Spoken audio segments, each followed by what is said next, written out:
Welcome to the Rim Break Rodeo. We hope this video helps. You begin by grounding the AI with real context. Tell it who will read the text and why they care. Explain the tone you want and give 2-3 exemplar sentences so the model learns style. This shapes word choice and rhythm. Once done, provide constraints like max length, reading level, and band phrases so output stays usable. This step matters because clear inputs prevent generic answers and let the AI produce human-like nuance rather than robotic, one-size-fits-all copy.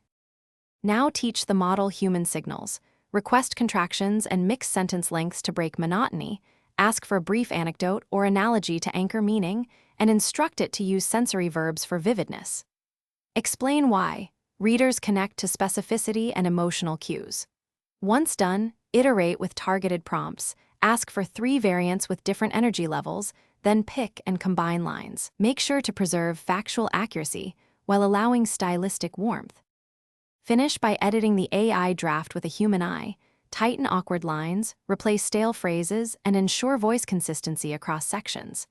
Then test variants with your audience or analytics to see what resonates. Track click-through and engagement to guide tweaks. If output feels robotic, reduce instruction complexity, give clearer examples, or ask for specific emotional beats. One key troubleshooting tip: when things go wrong, constrain the output. Shorter prompts and concrete examples. Thanks for watching. Consider subscribing if we helped you.